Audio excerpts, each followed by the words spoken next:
Pastor Faith and I were out at the South Network gathering somewhere in Syokimau. But driving there was a bit of a scary ride for me because the last time we were in those sides, we got lost. It was scary because I never accepted that you are lost. You see, as a man, I always know where we are going until I don't. And then it's too late. And then my wife asks me, Indio njia. And then, like, ninjia najua, but, like all that. And so, I always think I know where we are going. Especially, have you ever gone to those places where even Google Maps tells you, I was sure there was a road here. That's what Syokimau is. So you can't really use Google Maps in sites like those. And then as Kenyans, we are generally bad at giving directions. Let's agree as a nation, collectively, that we are not really good at giving directions. Especially my tribe. Yeah, my tribe, for those who don't know, we are called Kambas. We are long-distance traders. That's why I'm on this journey of salvation. And so, Kambas, you're in Westlands, you ask, where is Nakuru? They say?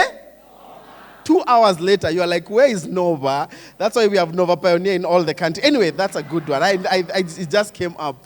And then people from Riga's side are also not really good. People from the coast side, not good at giving directions because you ask, kwa mama Halima wapi? Kwa mama Halima enda kwa nini? Kana sisi tu leo nini utaenda kesho saa 6 usiku. So Halima is someone, all that. Anyway, so they're also not good. Who else? Which other? Kiku's the worst. Let me see so that I can personalize the story. Benja, your people are not really good in giving direction. You ask someone from Central Kenya about where you say I'm lost, you say Oretema. Like, you are really lost. I'm like, that's why I asked for directions. And then I don't know why your people always tell directions. Sorry? Yes. Oh, actually, that's true. They tell you directions, but you know how you seed an idea. So it's like going to town and say, you see university clinic. Wachana nayo. Sasa ulikuwa umenipeleka hapo kwa nini? You see when you're going to State House Girls. Wachana nayo. What? Why did you take me to State House Girls? I'm already there in my mind.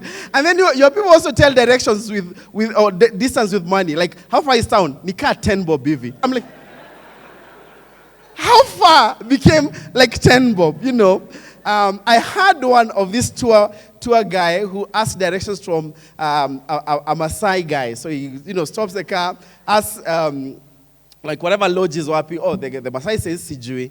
And then the guy asks, Sijui means, I don't know. And then they ask, what about your wife? Says Sijui, Pia. Anyway, so the guy drives. And at some point, he sees this Maasai, like he's been driving, he sees this Maasai guy running.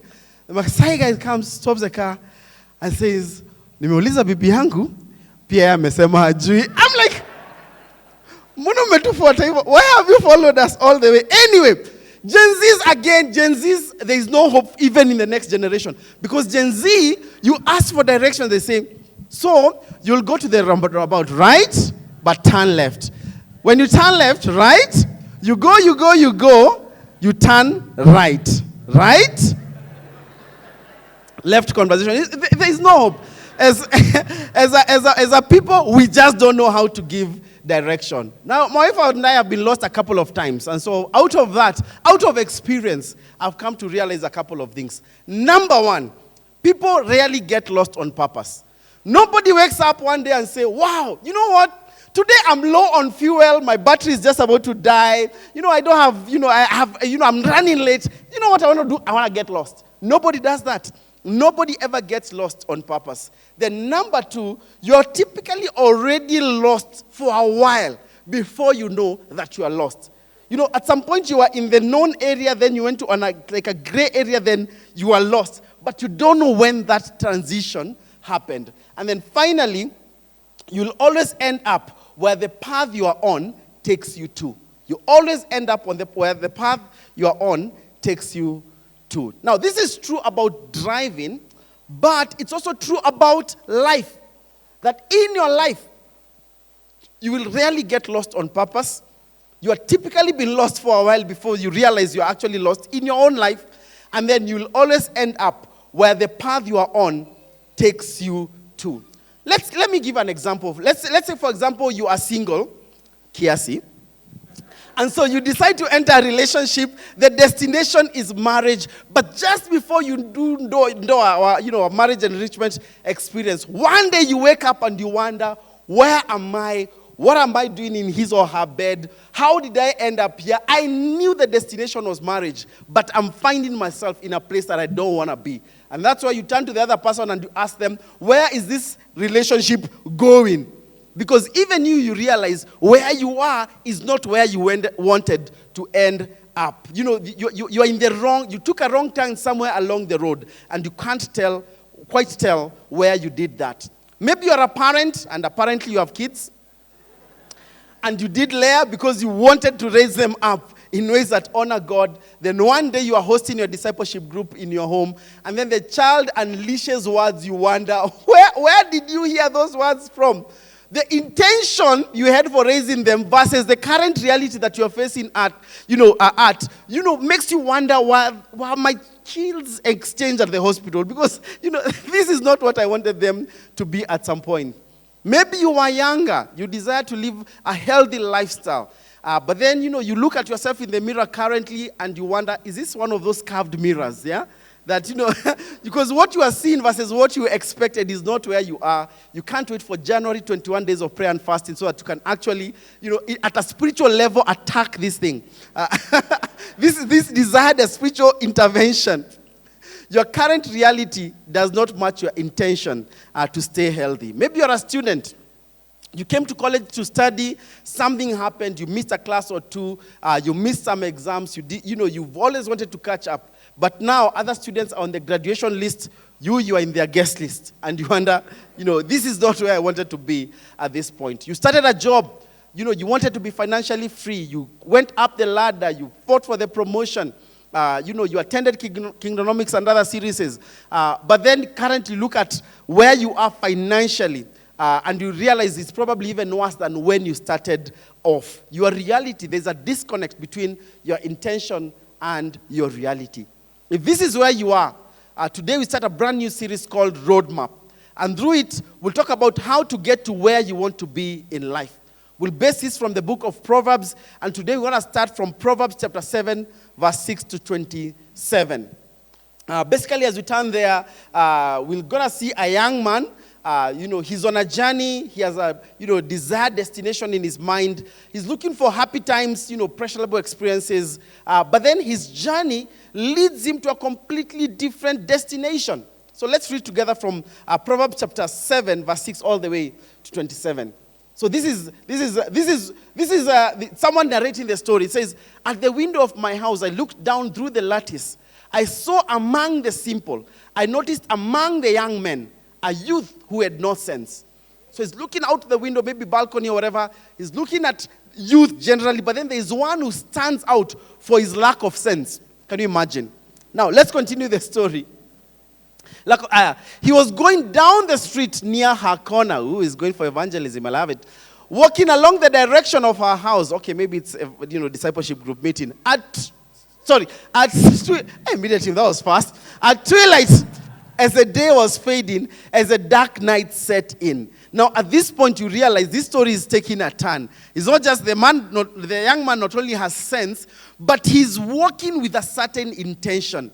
He's not going for, you don't need to be a Bible scholar, rather, to see that where he's going for good vibes and inshallah. That's what he's going for. He's looking for good times, fun times is what he wants. Verse 10. Then out came a woman to meet him, dressed like a prostitute and carrying craft and with crafty intent. She's unruly and defiant. Her feet never stay at home. Now in the street, now in the squares, and at every corner she lurks. Next verse. She took hold of him and kissed him. And with a brazen face she said, "Today I fulfilled my vows, and I have food from my fellowship offerings at home." What a shocking shock.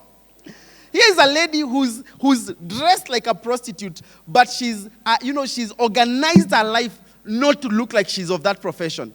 In fact, she sounds very religious when she says fellowship offerings.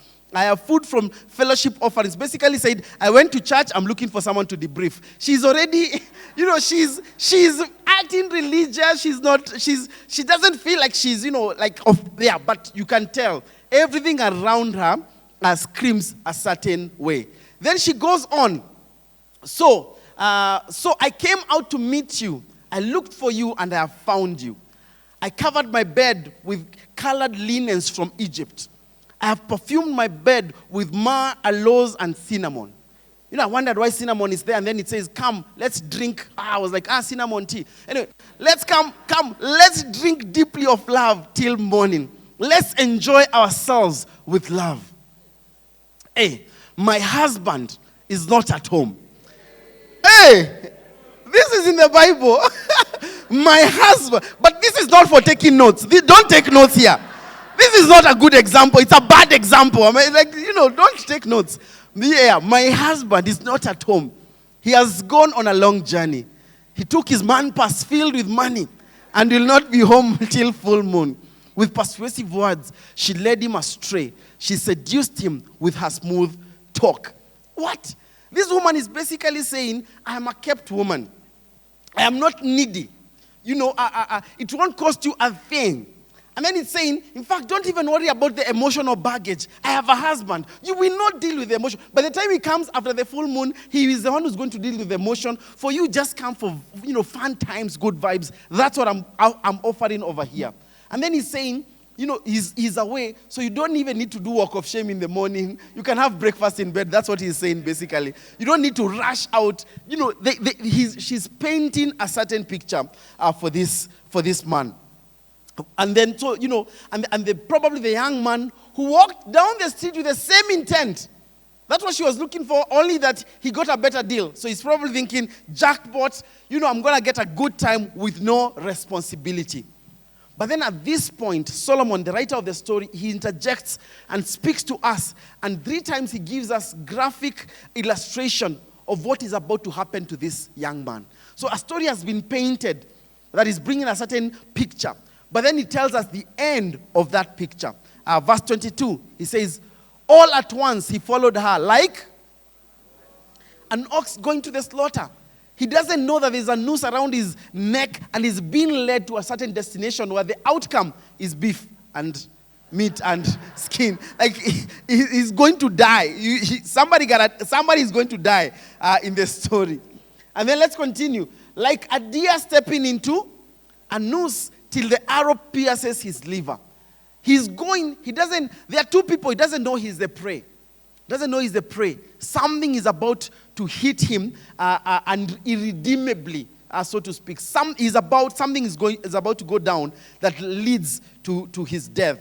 That analogy that the writer brings and takes it home, verse 23 says, like a bird darting into a snare, little knowing it will cost him his life. It's like this idea of a bird, eating crumbs, not knowing that the last crumb is actually a snare, and it's gonna be killed. So this man follows up this chick, not knowing that he's a real KFC. The road to fat times ends up in painful death. And now Solomon at this point, and he's talking to his son, he now brings the lesson home in verse 24. And then he says, now then, my son, listen to me. Pay attention to what I say. Do not let your heart turn to her ways or stray into her paths. Many are the victims she has brought down. Her slain are a mighty throng. This is what the NKJV says. It says, all who were slain by her were... Can you imagine? All those who were slain by her were strong men. And so there is a huge disconnect between what this young man thinks he's getting into and about to experience versus what this older, wiser man knows is actually happening. The young man thinks he's going for enjoyment, but the older man knows that this is a road to destruction. This young man is headed for destruction.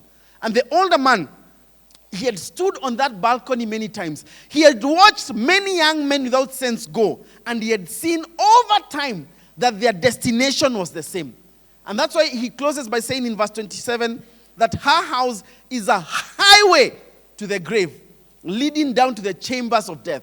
I think there's another story of this same woman where Solomon says that those who go to her never found their way back.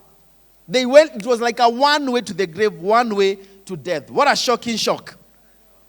How can two people look at the same exact experience but draw two completely different outcomes?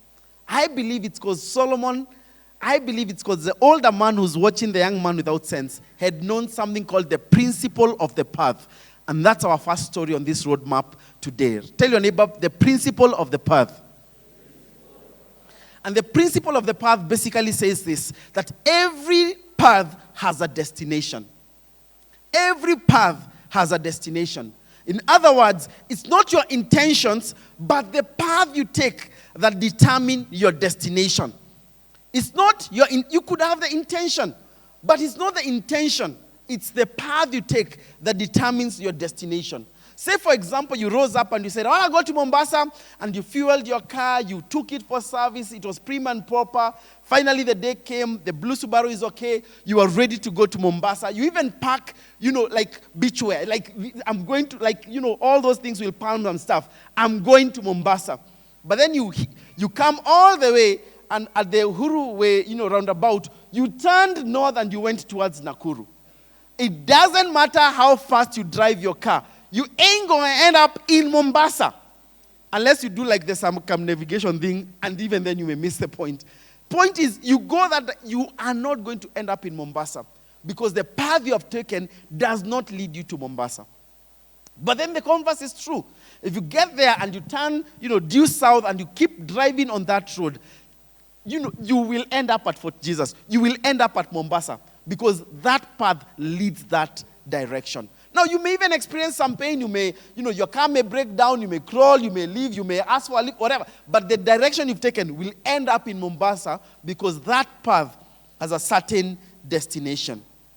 It's not your intention, but the path you take that determines your destination. And so, in the same manner, if you want to end up with something, you must ask yourself how that thing is got based on where you are. If you want to get a godly spouse, then you have to choose not to go to date with people who don't have vibes of godly spouse. Yeah. I mean, if you're going out with Kevo Brayo, wait. Even me, I can warn you. Chances are, you will not end up, if the person is already pressuring you for, sexual intimacy, second date, that you will not end up with a godly spouse. Oh, I can change him. I'm change. Yes, you will not be able to, because that kind of lifestyle does not end with that destination unless something changes. Unless he sees the light of God and says, changes and, unless something changes, you are not ending up in that destination. And so you choose a certain path. That path has an end.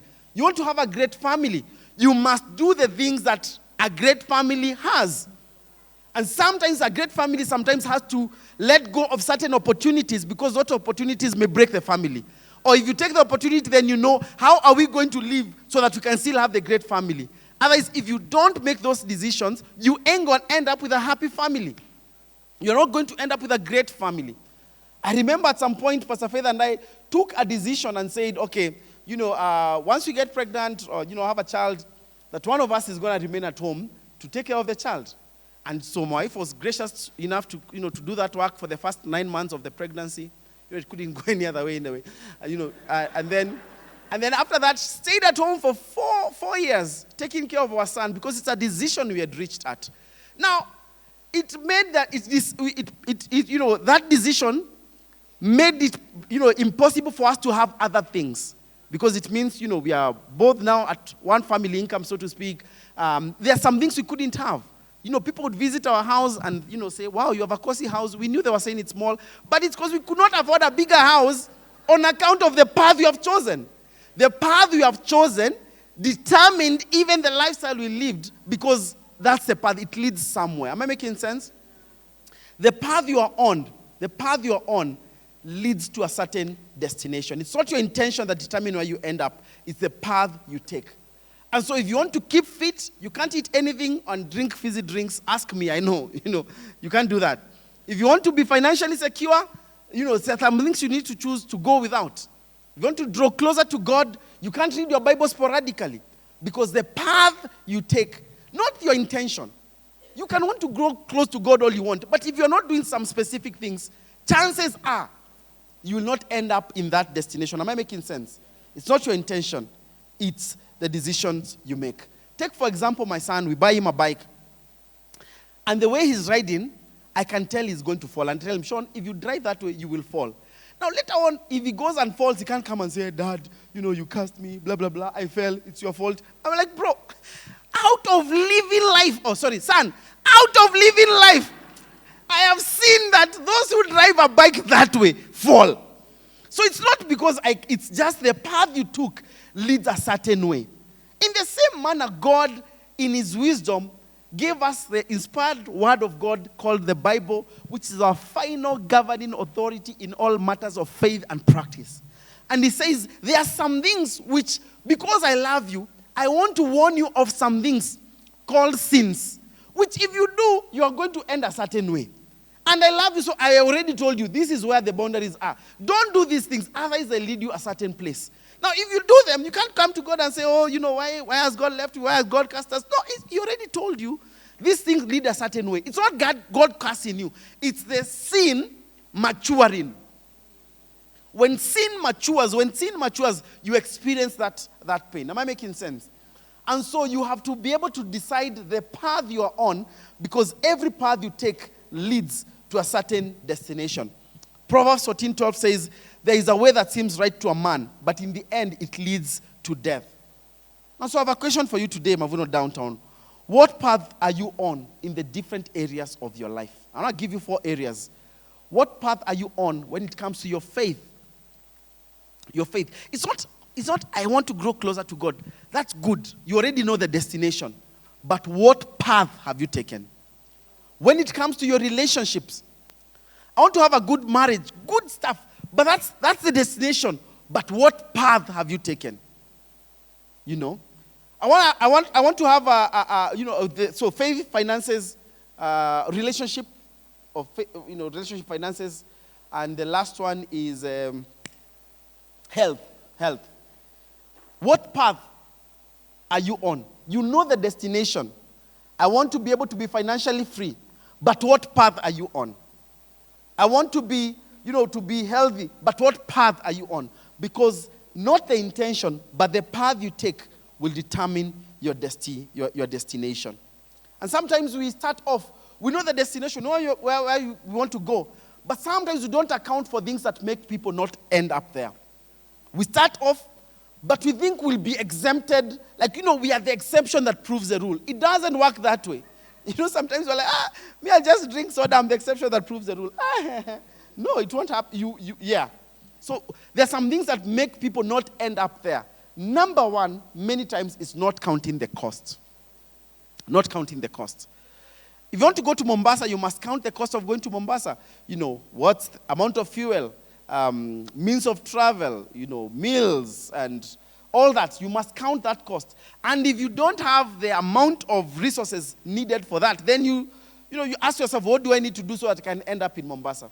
Sometimes you make decisions, but you don't know that those decisions come with a cost. So, for example, you say, I want to grow some muscles. You don't count the cost for the gym. You must count the cost for that. What does it mean for me to go to the gym? What's the cost associated with the destination that I want? I want to live healthily. Count the cost of njahe. Just do it. I want to grow spiritually. Count the cost of liquid fasting, for example. The thing you want comes at a certain cost. And sometimes when we don't count the cost, we end up not getting to where we want. Or sometimes the cost becomes too much, and you need to remind yourself, I'm paying this cost for the sake of the destination I'm going to. You must be able to count the cost. Let me ask you a question for your journal. What cost should you be counting to stay on the path that you've decided to take? For yourself, whatever you chose to do. Maybe you're a student. What cost must you be paying for the sake of the cost of your education? For the sake of your education, what cost must you pay? Maybe it means you don't hang out as much. You don't miss classes. There's some things that now become your boundaries on account of the destination you've chosen to go for. And your cost does not look like the other person's. Sometimes we compare costs. it's, and no. It's your path. It's your path. So you count your costs. Number 2 is distractions. Distractions. If you're going to Western Kenya, there are a couple of distractions I can tell you. Number 1, it's called the Rift Valley thing escarpment. You are going to Kisumu in 5 hours, you stop there for an hour, taking pictures, posting them, deleting, posting. Distraction. Good things, but distractions. Kikope is another one. Stop there, you waste money, now you don't have fuel, blah, blah, blah. Distractions. All these things are distractions that can distract you. So sometimes distraction, the problem, they become an end. You forget they were things along the journey. Am I making sense? Now, say there's some bad distractions. You get an accident, you find an incident, that happens. But you can't forget the destination you are going for. Once you fix whatever, you must remember the destination you are going to. Sometimes, if you're going for a happy marriage, this bad nini can come, offense can come. And so you forget, the offense becomes the end. I'm offended with this, but this is the end. You forget that wasn't the destination I was going for. I was going further. This is a distraction. Now, for marriage, I have to tell you, after 11 years of marriage, as someone says, 22 years of combined marriage experience, I've learned some things. Earlier in our marriage, I wasn't as forgiving. Earlier in our marriage, up to and includes today morning, because I'm living in the future of our marriage. Get it? Currently in the future of our marriage. Even now, I'm in the future of what I said. Even now, the future is bright. Anyway, you must be forgiving, for example. Because if you choose to stay at that place of offense, you may stay there. But you need to choose to forgive. No, I'm not saying sweep things under the rug. You need to be able to have, to be comfortable with robust conversations and talk through things. That's also part of what, working towards a happy marriage is. You sit down and, let me give you in Siri too, now Ibia, sawa? Now Ibia is Siri. Don't say you always do, you never do. You see that someone feels encapsulated, their entire life is, So this is what you do, you say, when you did this, this is what it made me feel. It happened earlier today. Then, my wife and I are okay, but then let me just say, babe, some of these examples is because I'm also working. I'm looking for rent, so allow me to use us. You say, when you did this is what it made me feel.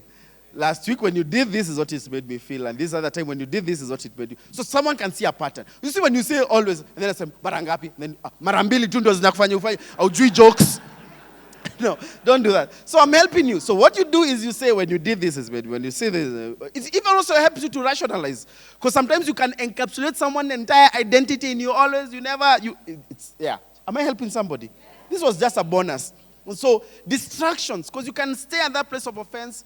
Maybe you wanted to grow in your relationship with Jesus. You came to church. You signed up for DG. Nobody called you. You stopped. Now you stopped even church. You got offended with the pastors or whoever. And so that became the end. That became the destination for God. No, I wanted to grow in my relationship with Jesus.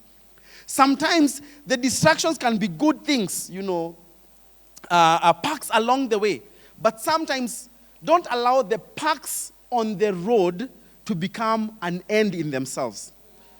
Now, it's good when you're driving to Western Kenya, you'll see a warthog, you'll see zebras, you'll see, all those other animals, but you are not going for them. Unless your destination was a park, then, all right, good job. But you are not going there. Those are things you saw along the way, but they were not the destination. And I share that because I want to share where I am currently. Genuinely, Pastor Faith and I, for us, we entered ministry and said, God, wherever you send us. And we entered into ministry and said, God, if you send us, we will go. And we'll obey, and we want to be found faithful wherever. And so God started, we were here, a student was sent to start Lifeway. It was the hardest decision, Pastor Faith and I, to leave Mavuno. It was hard. Hard. I remember before we launched that Friday, I called Pastor Kevin and cried. But there was a conviction that we are obeying God. There was a conviction, this is what God would have us do. Is it hard? Yes, but it's hard. When we were called back to come and lead Mavuno Downtown, it was hard leaving Mavuno Lifeway. It was hard. I was like, how do you lead a commuter church? How do you lead older people? But I remember saying, we are convicted that this is not our, like, it's God leading us. We came and God has been amazing. And so now that we are here and we've been sent, genuinely, for Pastor Faith and I, we are not being yanked, in a sense. There's a conviction in our hearts that this is what God would have us do. And it's very easy because of the joy of leading this community. And this community is amazing. You already know when I say a joke. You know when I don't. You know what I meant, but I didn't say it. You know when my mother tongue and my ancestors are working, and you just, forgive me and all that. Though I think it will be now easier at Hill City because, anyway.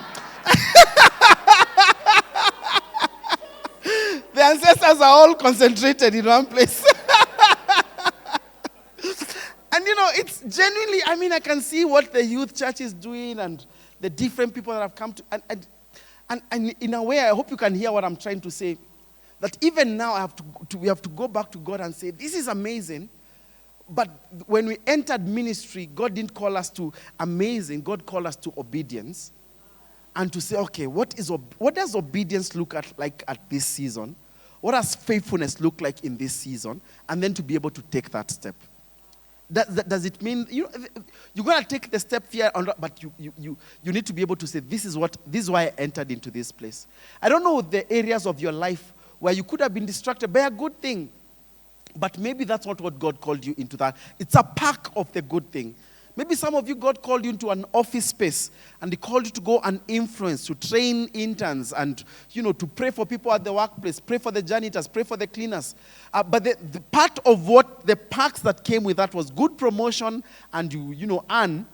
But then you could now be living for the earning capacity, but not for the influencing capacity. And maybe God is calling you to go back and say, still influence. And if God removes you from that place, takes you to completely another department, you're like, why am I here? You remember, but why did I start out in the first place? To influence and to bless and to pray for other people. And say, okay, even here, I'm going to be faithful. As long as God has not removed me from here, as long as I have a conviction that this is where I need to be, then let me not be distracted by other things that are good perks for this journey, but they're not the destination in and of themselves. Am I making sense? Finally, is not learning from other travelers. I really enjoy matatus because matatus are the most helpful people to one another. If you're on the journey to Mombasa, I don't know how they do the signals and the hand signs and all that, but they'll be able to help one another on that journey. And for us in the Christian circle, we call that discipleship. People who are on the same journey as you are, some of them are just a step ahead, but they're able to say, reduce speed, there is a bump. When I drive at night, I love following another car because when I see that the brake lights go red, I don't need to be told. I brake because there's something ahead of that. You need to be able to be in a discipleship journey where other people who are ahead of you can be able to say, forgive, cover, bless, lift up.